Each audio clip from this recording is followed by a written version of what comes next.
Welcome back, my friends, to the sweet spot where IT leaders share the insight with other leaders and others that want to lead. My name is Carlos Vargas, and as in every week, I have my two co-hosts, Howard Holton and Paul Lewis. Hello, guys. Hey there. Hey, how's it going? Howard was just about to say something as you started the podcast. I'm sure it was incredibly important and you needed the information to start this one. So I just got back from RSA, right? Which Paul knows very well because he and I happened to be at the airport at the same time. So we get to say hello in person for the first time in forever. Yes. We didn't get to say much more than hello, but we did get to say hello.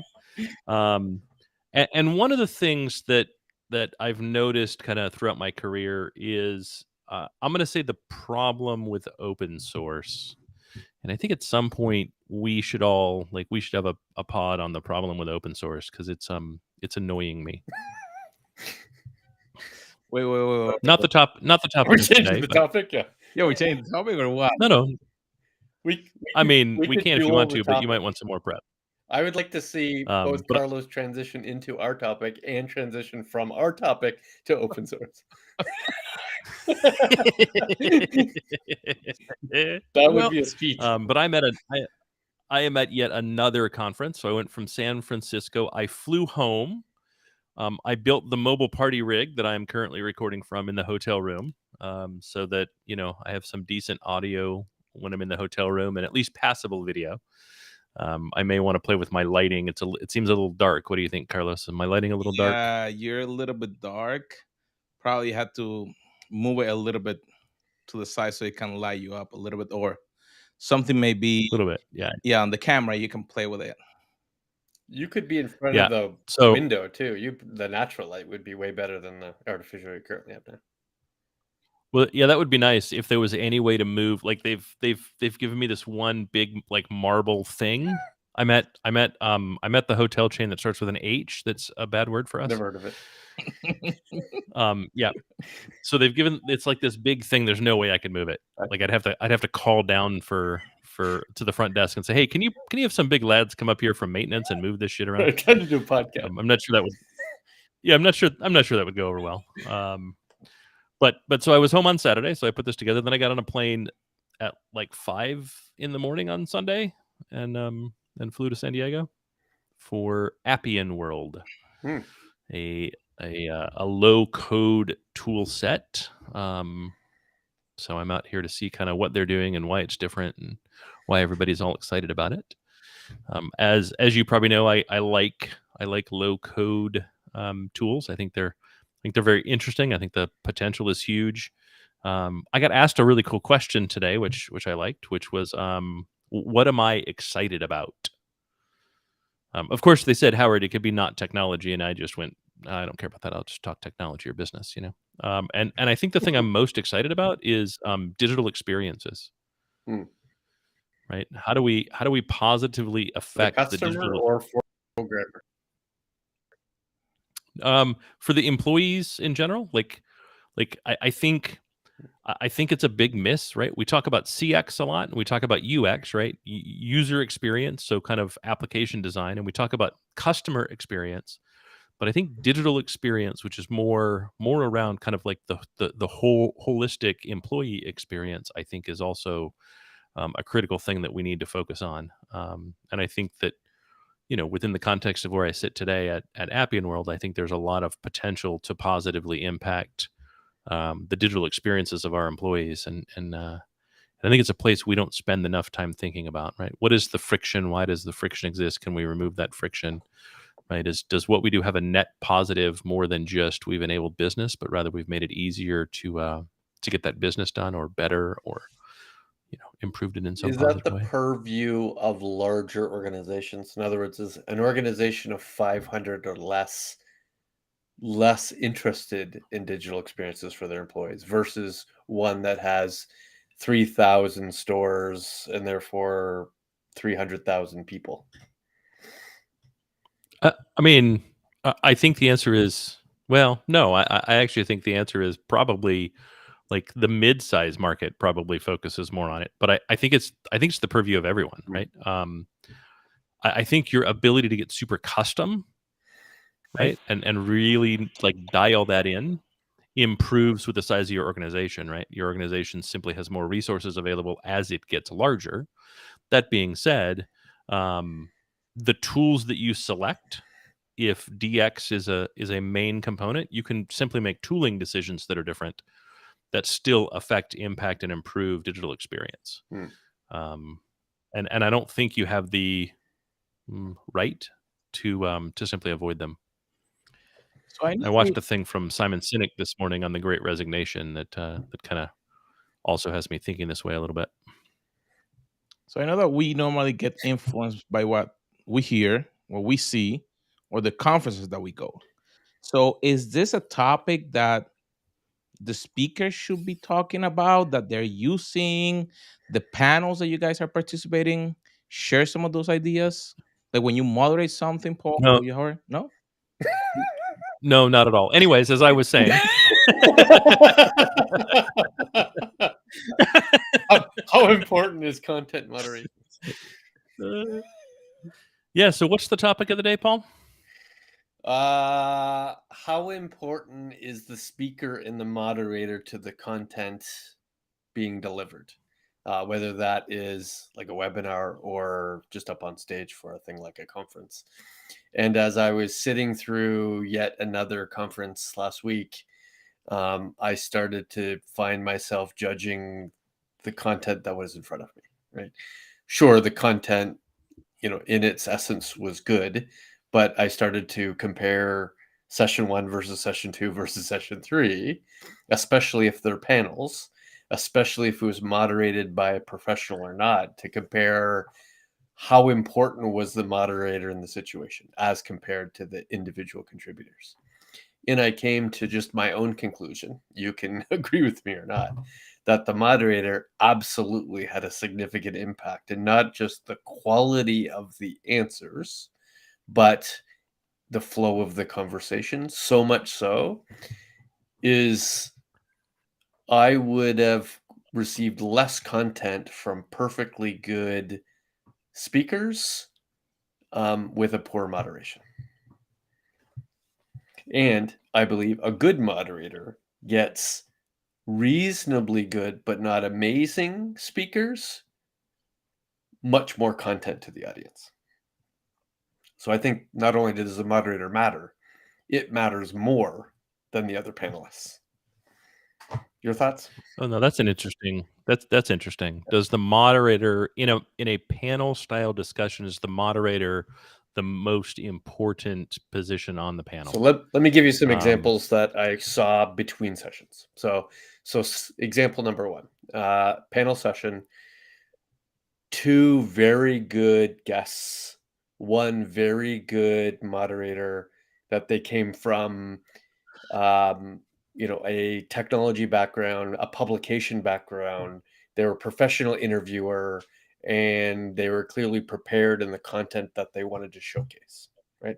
So all good guests, good moderator, excellent content, standing ovation. The other side of the spectrum, decent to good guests with 30-year backgrounds, moderator, 2-year background, relatively junior, asked relatively superficial questions, and I still didn't get a lot of content that I found was rich, even though the speakers were relatively good, the guests. And then the middle ground, really, really good speakers. And had they spoken for 45 minutes on their own as a keynote, would have been orders of magnitude better than the poor moderation question and answer that they received, that wasn't personalized or immersive in any way, and therefore it wasn't even catnip to the audience. I don't know if you've seen the same, but that's kind of what I witnessed. So I have had moderators that have completely destroyed my desire to be on the panel. Right, like one question in, and I'm like, this is a waste of my time.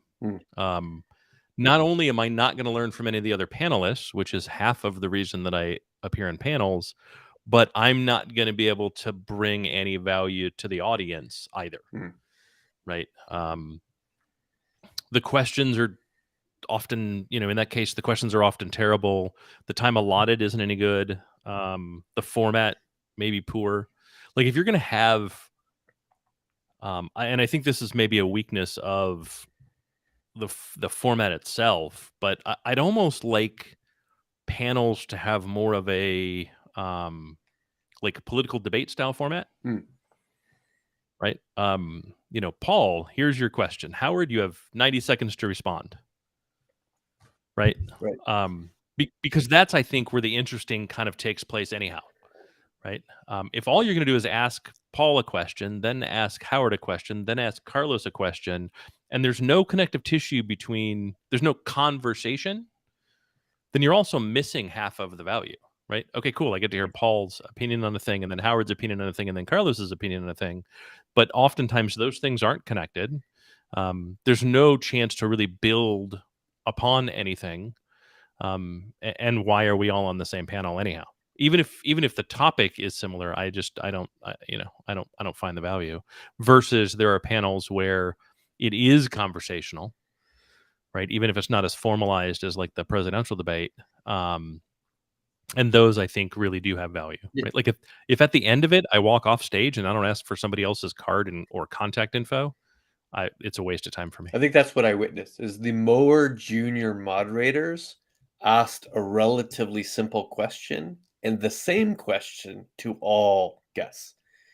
So, hi, Paul. Thanks for coming. I hear you have an opinion on cloud. Provide it. And then the three other guests provide their opinion on cloud, right?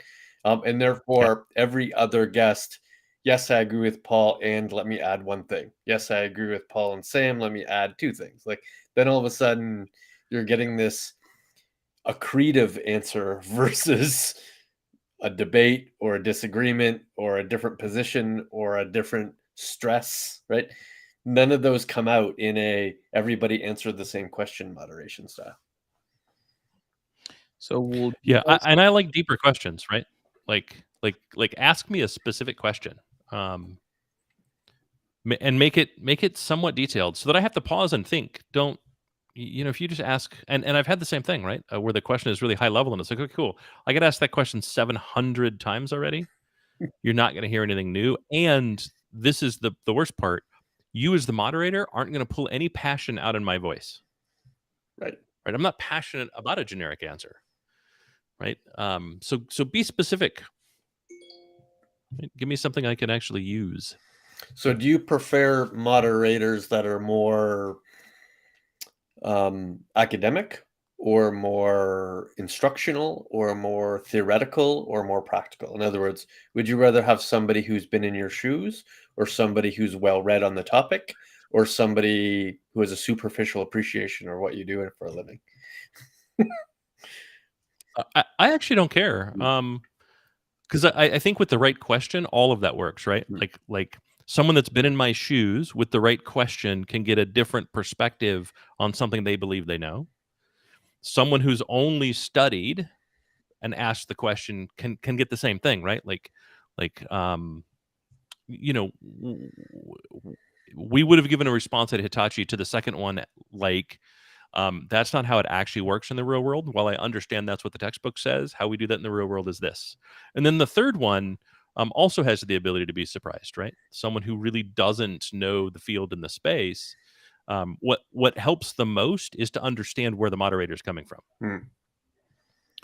Right? Like if I understand the moderator and I understand what their background is and I have some knowledge of why they're asking the question, it also helps me frame my answer accordingly.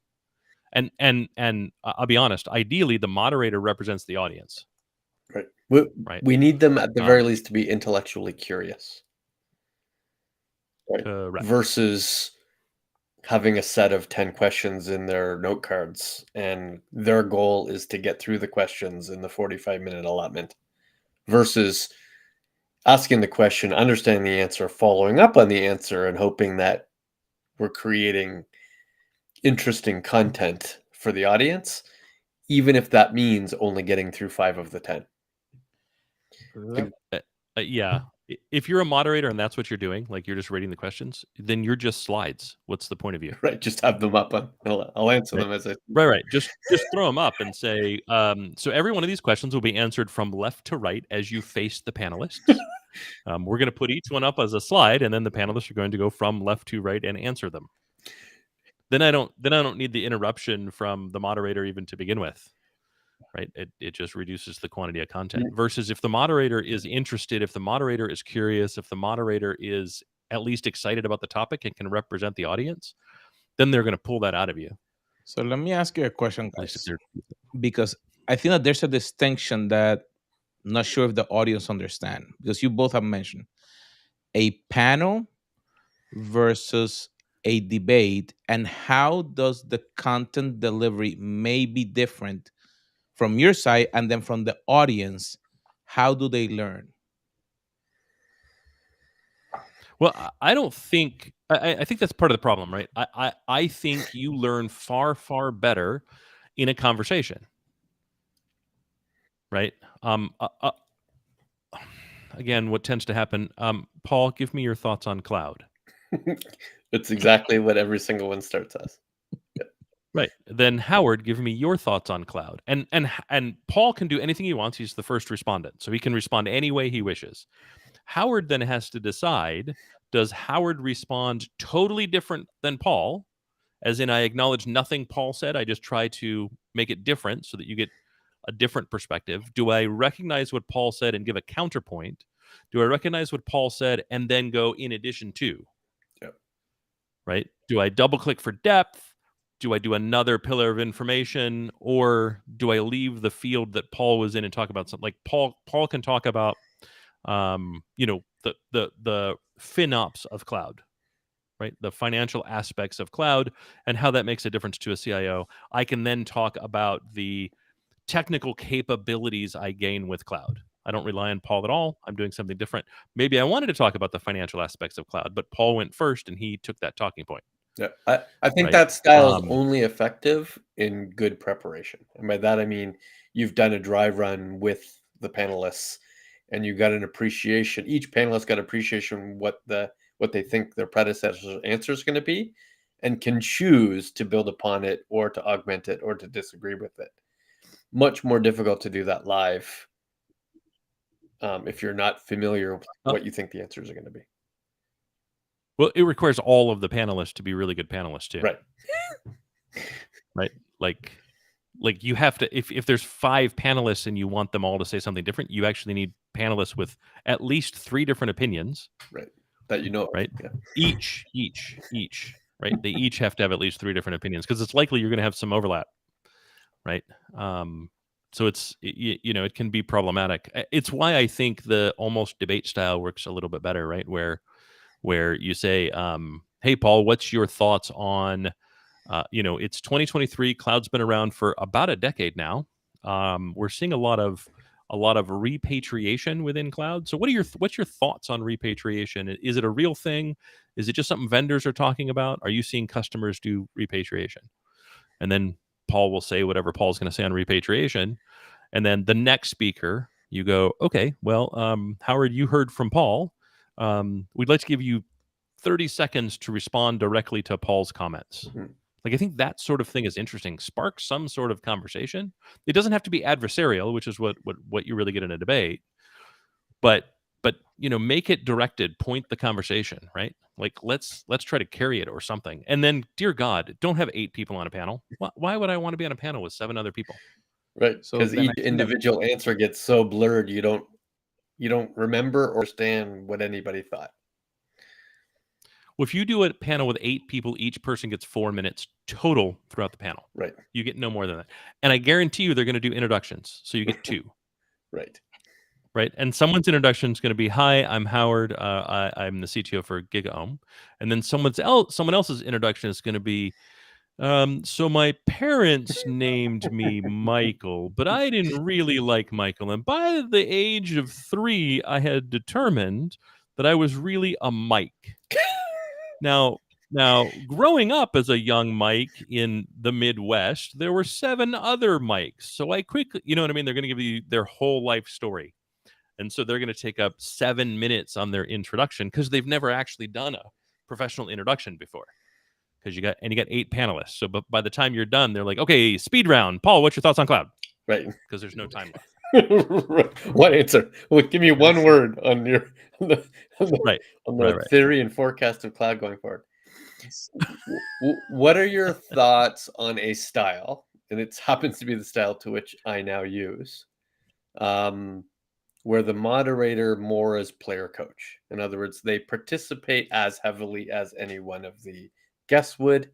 And my general approach is I start with, a straw theory, right? Here's my thesis. Here's the topic. Here's what I think is true. Here's my opinion. Here's what I think the future looks like. Your thoughts. With the hope that they disagree, with the hope that they somewhat agree or have a different spin, or with the hope that they have a different definition for the words that I just used. I think when you have expert speakers, I think it works really well. Right. When you have people that are comfortable speaking, that have spoken a lot and both like it and consider it a part of their job, I think it works really well. When you have people that aren't super comfortable at speaking, well, first off, I would just like to not have them on the panel. But when you have people that aren't super comfortable and super accomplished at speaking, you may get into a situation where they have nothing to say, in which case they will either say nothing or say a lot of nothing. Right. Right. You'll get either a 20-second. Yeah, that actually sounds pretty good, Paul. I would agree with that. Right. Thumbs up. +1. Right. I hear them say. Or I'm not sure I would agree with you. And then they just kind of repeat what you said using slightly different language, Right. but no depth to the language. So you're not even sure they understood the question to begin with. And you kind of get one or the other.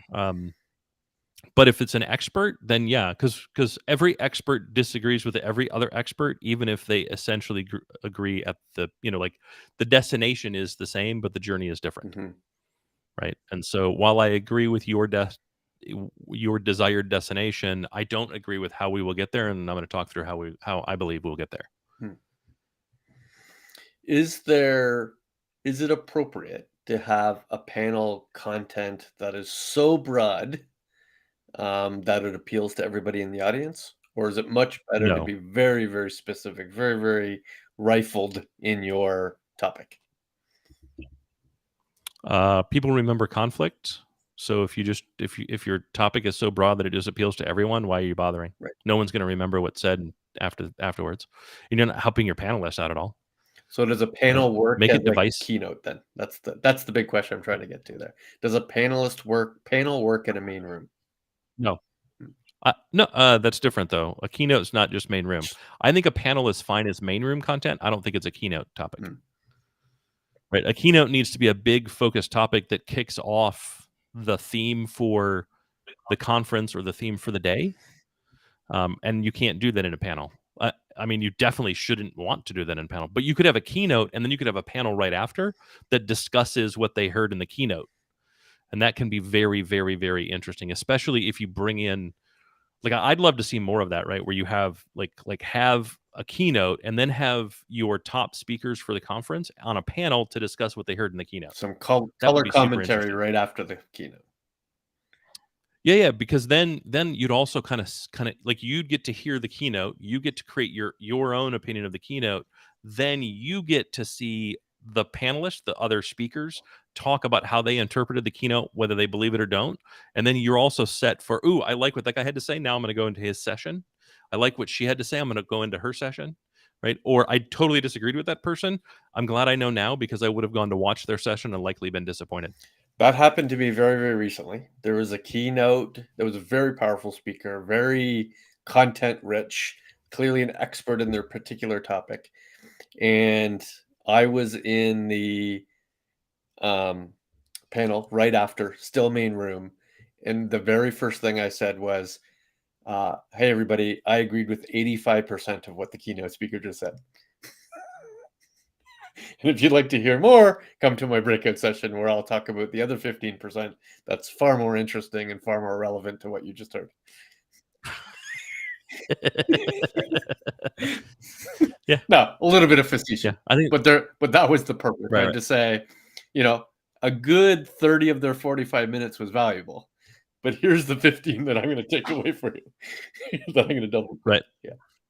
And I agree that was a fabulous follow-up to the keynote. Without the keynote, had I displaced the keynote and just started with the panel, I'm not sure any context would be set for the rest of the day. Right. Yeah. No matter how powerful the moderator was at that point. Agreed. And at the same time, don't bring up a customer for your keynote. Don't tell me how good sales are in your keynote. I don't care about any of that. Why are we all here? Why is it so important that we came to this location or dedicated the time to watch the live stream? Right. Where's your kind of sense of urgency, sense of purpose, sense of direction? Like those are things I want from a keynote. I'm so tired of hearing Cisco had a fantastic year in 2022, and we're here to tell you about how 2023 is going to be even better. That does nothing for me. Right. Yeah, literally and by fantastic year, I know every keynote, especially at a large vendor, then goes ahead and describes the announcements of all the product releases, enhancements they've done that's being announced today. And effectively is setting up. None of which do I want to hear in a keynote. Right. I don't want to hear that in a keynote. What I want to hear is like, what is your through line? What are your technical values that when you're looking at a product, you're like, our values are, we have to be able to support the 40 years worth of customer trust that we've built. And thus we have to maintain some sense of continuity from version to version and product to product, so you're not completely caught unawares. And so we spend a lot of time on that user, on that digital experience across our product portfolio, right?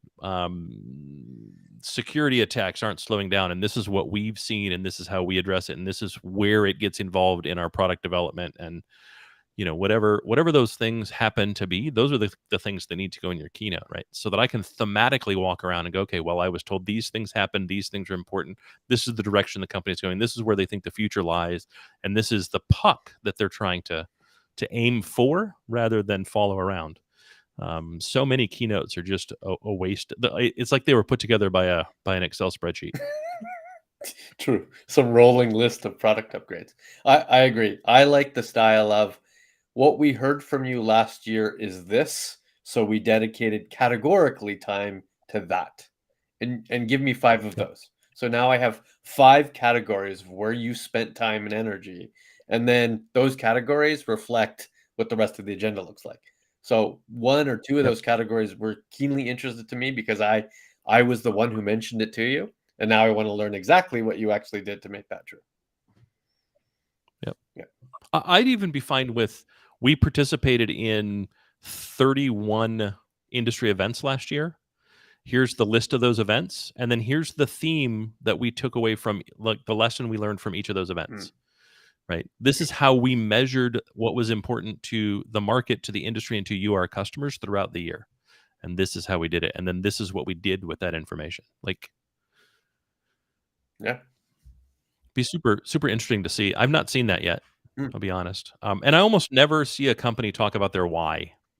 They talk a lot about the how and the what, but they don't ever, but they very rarely talk about their why. And if I don't know your why, I don't know if I want to buy you or not. Because if your why doesn't align with mine, then we're just going to drift further and further apart the longer I use the product.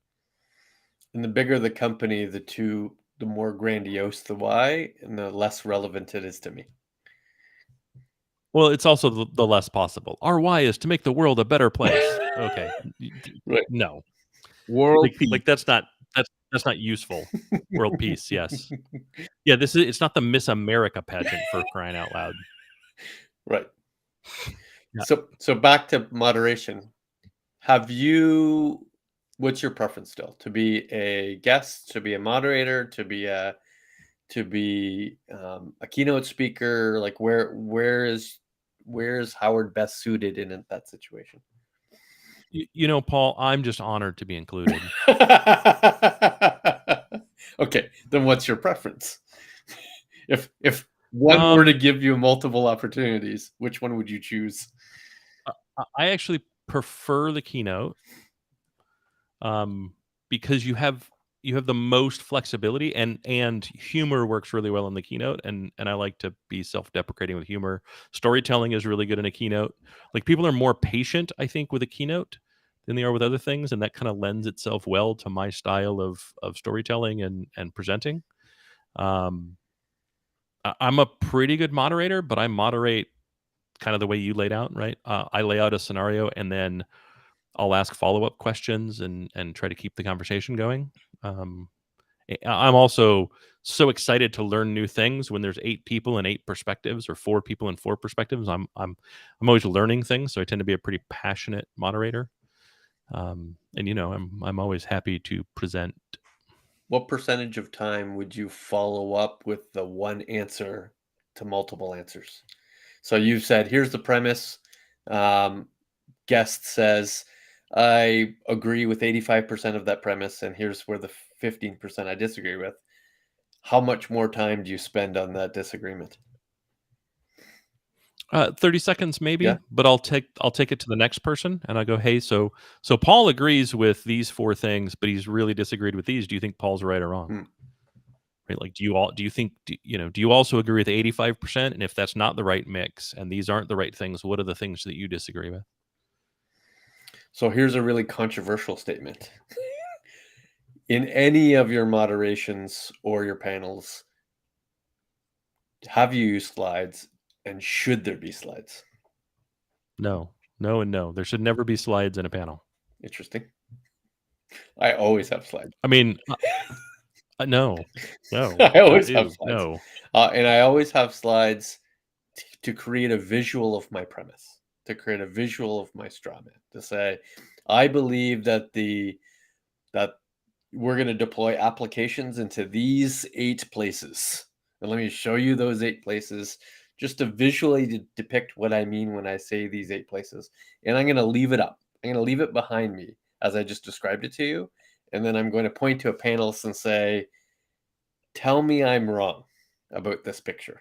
Is this picture not equivalent to what you think? Yeah, I don't know. I that's more of a background than anything else, but Yeah. but It's at definitely that not the point, forefront. like, if the We're not discussing the picture. no, if the, I'm just using the picture as I get a it. visual guide. Yeah. Yeah, I get it. I guess that's okay, as long as your panelists aren't having to do this. Yeah. No, Right? I'm hoping If there's your a screen in panelists front of them that they can. hoping. Yeah. That would be my big concern, right? Like we've said it a million times, right? The speaker is the content. The slides are not the content. The slides are the bookmarks to help you orient yourself if you get distracted. And therefore, add more speakers, you can have less other content, right? The other problem, like, again, I think there's a difference between a background, right, which is a static thing that doesn't change, versus slides, right? There's plural involved in that statement alone.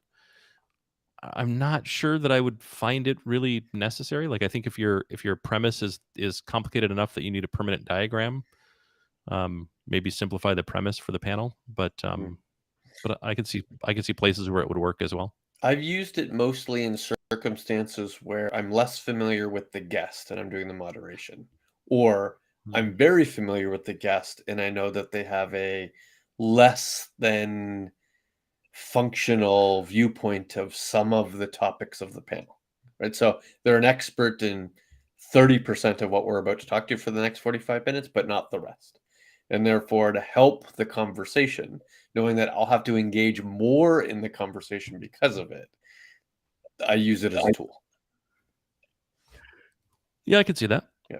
I could see that both being reasonable and being kind of a constant thing, and having value. I think it also probably has value for those panelists that are maybe less comfortable in front of an audience or more technical, right? And you can kind of give them something they can focus on, right? They can pick one of the 8 or 2 of the 8 that they're really comfortable with. Right. Yeah. Well, that was valuable info, Carlos. That was a good one. Trying to understand really the difference in which one will be better, and actually understanding that when you go and you want to listen, you want to learn, not just to have the same perspective across all of the speakers. That's sometimes, like you say, that's boring. So as always, my friend, make sure that you take the time to take notes, like literally take notes, share it with your team. They may at some point become a speaker at a small event or even a big event.